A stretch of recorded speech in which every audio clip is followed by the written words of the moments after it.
அந்த மன்னரின் அரசவையில் உரையாற்றிக் கொண்டிருந்தார் தத்துவஞானி ஒருவர். அவர் கொஞ்சமல்ல, நிறையவே ஆணவக்காரர். தத்துவஞானியின் உரையை அரசன், ராஜகுரு, மந்திரிகள் அனைவரும் ஆர்வமாக கேட்டுக்கொண்டிருந்தார்கள்.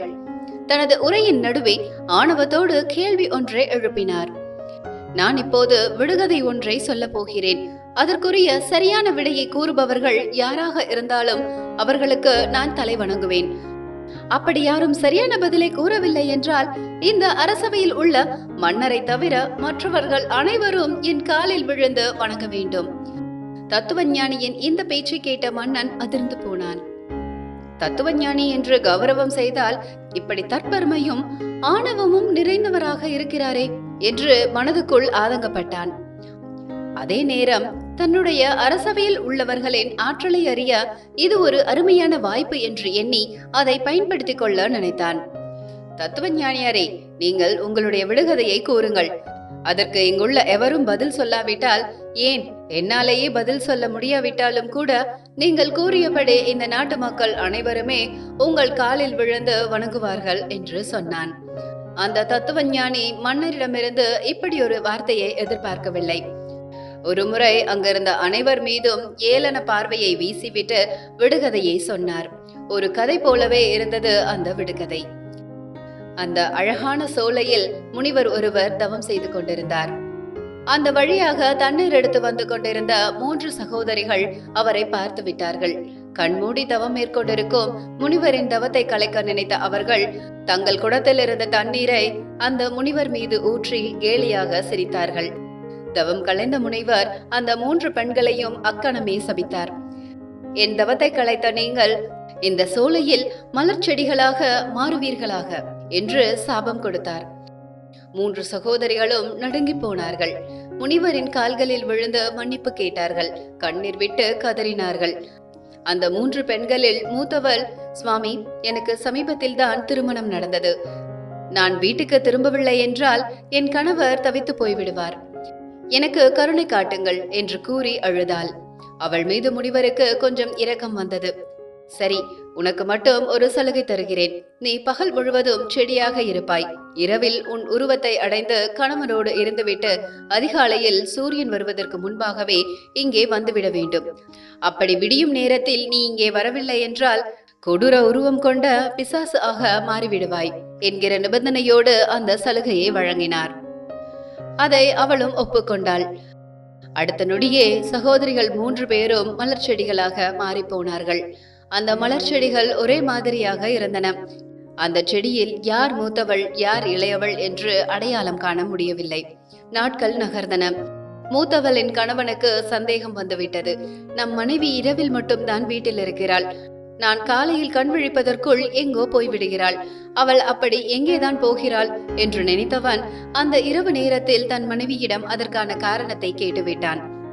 முதலில் மறுத்தவள் பிறகு என்ன நடந்தது என்பதை அவனிடம் சொல்லிவிட்டாள். அந்த முனிவர் காட்டுக்குள் இருக்கும் இடத்தையும் கூறினாள். மறுநாள் அதிகாலையில் மனைவியை பின்தொடர்ந்து செல்வது என்று நினைத்தவன் களைப்பு காரணமாக தூங்கிவிட்டான். காலையில் வழக்கம் போல் மனைவி வீட்டில் இல்லை. அந்த முனிவர் இருக்கும் இடத்தை அவள் ஏற்கனவே கூறியிருந்ததால் அதன்படி அந்த காட்டு பகுதிக்கு சென்றான். ஒரு வழியாக முனிவரை கண்டுபிடித்து விட்டான். முனிவர் கண்களை மூடியபடி தவத்தில் இருந்தார். இப்போது அவரை தொந்தரவு செய்தால் நமக்கு சாபம் கொடுத்து விடுவார் என்று எண்ணியவன் முனிவரின் தவம் கலையும் வரை அங்கேயே அமைதியாக காத்திருந்தான். முனிவர் கண்களை திறந்த போது அவரை பணிந்து அவர் பாதங்களில் விழுந்து வணங்கினான். சுவாமி, நேற்றுதான் எல்லா விவரங்களையும் அறிந்தேன். என் மனைவியும் அவளது சகோதரிகளும் தாங்கள் செய்த தவறுகளால் இங்கே மலர் செடிகளாக மாறியிருப்பதை அறிந்தேன். அவர்கள் செய்த தவறுக்கு நான் உங்களிடம் மன்னிப்பு வேண்டுகிறேன். அவர்களது சாபத்தை நீக்கி நீங்கள் எனக்கு அருள் புரிய வேண்டும் என்று சொன்னான். அவனை பார்த்த முனிவர் சிரித்தார். மகனே, உன் பணிவை பாராட்டுகிறேன். உன் விருப்பப்படியே அவர்களை மறுபடியும் பெண்களாக மாற்றிவிடுகிறேன். அதற்கு ஒரு நிபந்தனை மட்டும் உண்டு என்று சொன்னவர் அவனது மனைவியும் அவளது சகோதரிகளும் மலர் செடிகளாக இருக்கும் இடத்தை காண்பித்தார். இந்த 3 மலர் செடிகளில் ஒருத்தி உன் மனைவி. இந்த செடிகளில் உன் மனைவி யார் என்பதை நீதான் கண்டுபிடிக்க வேண்டும். நீ உன் மனைவி எது என்று கண்டுபிடிக்கிறாயோ அந்த செடியிலிருந்து ஒரு மலரை பறிக்க வேண்டும். மாறாக உன் மனைவி இல்லாமல் அவள் சகோதரிகள் எந்த செடியாக இருக்கிறார்களோ அந்த செடியிலிருந்து மலரை பறித்துவிட்டால் 3 செடிகளுமே அக்கணமே அழிந்து போய்விடும். அதன் பிறகு 3 பேரும் திரும்பி வர மாட்டார்கள். நீ இந்த நிபந்தனையை ஏற்றுக்கொண்டு ஒரு செடியிலிருந்து பூவை பறிக்கலாம். இல்லை என்றால் இரவில் மட்டும் வீட்டுக்கு வரும் மனைவியோடு உன் காலம் முழுவதும் வாழலாம். உனக்கு எது வேண்டும் என்பதை நீதான் தேர்வு செய்ய வேண்டும் என்றார் முனிவர். நிபந்தனையை ஏற்றுக்கொண்ட அந்த இளைஞன் 3 மலர் செடிகளையும் சுற்றி சுற்றி வந்தான். 3 செடிகளுமே ஒரே மாதிரியாக ஒரே உயரத்தில் இருந்தன. 3 செடிகளிலும் ஒரே மாதிரியான பூக்கள் பூத்திருந்தன. 3 செடிகளிலும் எந்த வேறுபாடும் தெரியவில்லை. முதலில் தயங்கியவன் பிறகு மனதுக்குள் தைரியத்தை வரவழைத்துக் கொண்டு ஒரு செடியிலிருந்து ஒரு மலரை பறித்தான். அவன் மலர் பறித்த செடிதான் அவன் மனைவி. அவன் மனைவியை மிகச் சரியாக கண்டுபிடித்ததால் 3 பேரும் மறுபடியும் பெண்களாக மாறினார்கள். 4 பேரும் முனிவரை வணங்கிவிட்டு தங்கள் வீட்டுக்கு புறப்பட்டு போனார்கள்.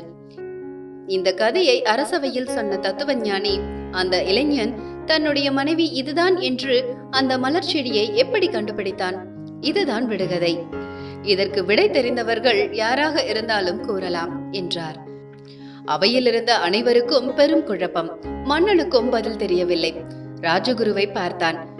அவரும் தயக்கத்தோடு மன்னரை பார்க்க மன்னனின் முகம் கோபத்தில் சிவந்தது. அடுத்த சில நிமிடங்களுக்கு அவை முழுவதும் ஒரே மௌனம். ஒரு கட்டத்தில் அந்த தத்துவஞானி வாய்விட்டே சிரித்து விட்டார். இங்கே இருக்கும் யாருக்குமே மூளை இல்லை போல. அதனால்தான் இந்த சின்ன விடுகதைக்கு கூட பதில் தெரியாமல் திருத்திருவென்று விழித்து கொண்டிருக்கிறீர்கள் என்று ஏளனமாக பேசினார். அப்போது மக்கள் கூட்டத்திலிருந்து இளைஞன் ஒருவன் வந்தான். மன்னா, என் பெயர் ராமன். இந்த ஞானி கூறிய விடுகதைக்கான பதில் எனக்கு தெரியும். நான் கூறலாமா என்று கேட்டான். மன்னருக்கு அப்போதுதான் நிம்மதி பெருமூச்சு வந்தது. உன் ஒருவனுக்காவது பதில் சொல்ல வேண்டும் என்கிற தைரியம் வந்ததே என்று மனதுக்குள் நினைத்தவன், சரி, உன் பதிலை கூறு என்றான். இந்த விடுகதையில் வந்த இளைஞன் அன்றைய தினம் களைப்பு காரணமாக தூங்கவில்லை. அந்த இரவு நேரத்தில் மழை பெய்த போது எழுந்த இதமான குளிர்காற்றின் காரணமாகவே நன்றாக உறங்கினான். அதிகாலை வேளையில்தான் மழை நின்றது. அந்த மலர் சோலையில் முனிவர் விதித்த நிபந்தனையோடு தன் மனைவி செடி எது என்று அவன் தேடிய போது அந்த 3 செடிகளில் ஒரு செடியின் இலைகளில் மட்டும் நீர்த்துளிகள் இல்லை. மற்ற 2 செடிகளில் அன்று பெய்த மழை நீரின் துளிகள் இருந்தன. தன் மனைவி மழை நின்ற பிறகு வீட்டிலிருந்து புறப்பட்டு வந்ததால் அவள் மீது மழை நீர் படவில்லை. அதனால்தான் இந்த செடியின் இலைகளில் மட்டும் மழை துளிகள் இல்லாமல் இருக்கின்றன என்று கண்டுபிடித்து அந்த செடியிலிருந்து மலரை பறித்தான் என்று விடுகதைக்கான பதிலை சொன்னான் ராமன். அவன் சொன்னது மிக சரியான பதில் என்பதால் ஆணவத்தில் ஆடிய தத்துவஞானி தலை குனிந்தார். இளைஞன் ராமனின் அறிவு திறமையை கண்டு வியந்த மன்னன் அவனை தனக்கு மிக அருகில் அழைத்தான். இந்த தத்துவஞானிக்கு என்ன தண்டனை கொடுக்கலாம், அதையும் நீயே முடிவு செய் என்றான். விடுகதைக்கு சரியான பதில் சொல்லாவிட்டால் நம்மை எல்லாம் தன்னுடைய காலில் விழுந்து வணங்க வேண்டும் என்று சொன்ன இந்த ஞானி மன்னரான உங்கள் பாதங்களில் விழுந்து வணங்கிவிட்டு நகர எல்லை வரை திரும்பி பார்க்காமல் ஓட வேண்டும் என்று சொன்னான் ராமன். அதற்கு மன்னர், நம் நாட்டு மக்களை எல்லாம் தன் காலில் விழ சொன்ன இவர் தோல்விக்கு பிறகு மக்களின் கால்களில் விழ வேண்டுமே, அதுதானே முறையாக இருக்கும் என்று கேட்டான். உடனே அந்த ராமன் சொன்னான், எங்கள் மன்னன் காலில் விழுந்தாலே மக்களின் காலில் விழுவதை போன்றதுதான். அந்த ராமன் சொன்னபடியே துரத்தி அடிக்கப்பட்டார் அந்த ஆணவக்கார தத்துவஞானி. இளைஞன் ராமனின் அறிவு கூர்மையை கண்டு வியந்த அந்த மன்னன் அவனை அவன் விருப்பப்படி தன் அரசவையில் விகடகவியாக்கினான். தெனாலி என்கிற ஊரிலிருந்து வந்த அந்த ராமன் அன்று முதல் தெனாலிராமன் ஆனான். தெனாலிராமனை போன்ற புத்தி கூர்மை எல்லா மனிதர்களிடமும் இருக்கிறது. அந்த இறைவன் ஒவ்வொரு மனிதனையும் அப்படித்தான் படைக்கிறான். நம்முடைய அறிவையும் திறமையையும் நாம் எல்லோரும் முழுமையாக பயன்படுத்துவதில்லை. ஒரு சிலர்தான் அதை முழுமையாக பயன்படுத்தி வெற்றியாளர்கள் ஆகிறார்கள். நான் மட்டுமே வறுமையிலும் சோகத்திலும் சிக்கி தவிக்கிறேன், எனக்கு தெரிந்த கெட்டவர்கள் கூட நன்றாக வாழ்கிறார்களே என்கிற கோபம் நிறைய பேரிடம் இருக்கும். நமக்குள் இருக்கும் திறமையை எந்த அளவுக்கு பயன்படுத்துகிறோமோ அந்த அளவுக்கு வளர்ச்சிகள் இருக்கும். இந்த கதை பிடிச்சிருந்தா லைக் பண்ணுங்க, ரொம்ப பிடிச்சிருந்தா நண்பர்களுக்கும் ஷேர் பண்ணுங்க. இங்கேயும் இப்போதும் இணைந்திருக்க நம்ம சேனலை சப்ஸ்கிரைப் பண்ணிட்டு கூடவே பெல் நோட்டிபிகேஷன் பட்டனையும் ஆன் பண்ணிக்கோங்க. மீண்டும் இன்னொரு கதையோடு உங்களை சந்திக்கிறேன். நன்றி, வணக்கம்.